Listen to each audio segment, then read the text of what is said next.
ನಿಮ್ಮ ಅಮ್ಮ ಹೆಸರೇನಮ್ಮ? ಎಲ್ ಕನಕಮ್ಮ. ಎಷ್ಟು age? 75 years. 75 very good. So ಹೇಳಿ ಏನೇನು ಪ್ರಾಬ್ಲಮ್ ಇತ್ತು ಅವ್ರಿಗೆ? ಎಷ್ಟು ವರ್ಷದಿಂದ ಪ್ರಾಬ್ಲಮ್ ಇತ್ತು? ಈಗ 1.5 ವರ್ಷದಿಂದ ಪ್ರಾಬ್ಲಮ್ ಇತ್ತು. ಏನು ಪ್ರಾಬ್ಲಮ್ ಇತ್ತು? ನಮ್ನೆಸ್, ಕಾಲಲ್ಲಿ ಜೋಮು ಮತ್ತೆ ನರ ಹೇಳ್ಕೊಳ್ಳೋದು. ನೈಟಲ್ಲಿ ಅವ್ರು ನಿದ್ರೆನೇ ಮಾಡ್ತಾ ಇರಲಿಲ್ಲ, ಓಡಾಡ್ತಾ ಇದ್ರು, ಸರಿಯಾಗಿ ನಿದ್ರೆ ಮಾಡ್ತಾ ಇರಲಿಲ್ಲ. ಸೊ ಇವರಿಗೆ ಮೆಡಿಸಿನ್ ತಗೊಂಡು ನಾನು ಎಷ್ಟು ವರ್ಷದಿಂದ ಶುಗರ್ ಇತ್ತು? ಒಂದು 15 years ಇಂದ ಇತ್ತು. BP ಎಷ್ಟು ವರ್ಷದಿಂದ ಇತ್ತು?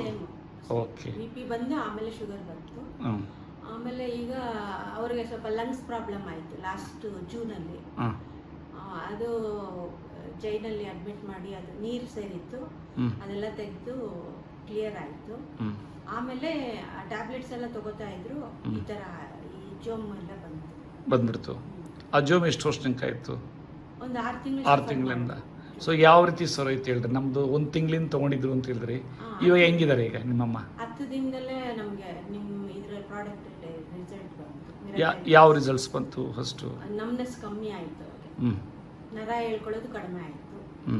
ಆಮೇಲೆ ನಿದ್ರೆ ಚೆನ್ನಾಗಿ ಮಾಡ್ತಿದ್ದಾರೆ, ಊಟ ಚೆನ್ನಾಗಿ ಮಾಡ್ತಿದ್ದಾರೆ ಈಗ, ಮತ್ತೆಲ್ಲ ಪಥ್ಯದೆಲ್ಲ ನೋಡ್ಕೊತಾರೆ. Very good. ಸೊ ಈಗ ನಿದ್ದೆ ಚೆನ್ನಾಗಿ ಮಾಡ್ತಾ ಇದ್ದಾರೆ, ನಿದ್ರೆ ಚೆನ್ನಾಗಿ, ಖುಷಿಯಾಗಿದ್ದಾರೆ ಈಗ ಒಟ್ಟಲ್ಲಿ? ಖುಷಿಯಾಗಿದ್ದಾರೆ. ಅವ್ರಿಗೆ ಜೋಮ್ ಹೋಗಿದ್ದೆ ಒಂದು ದೊಡ್ಡ ಖುಷಿ ಆಗಿದೆ.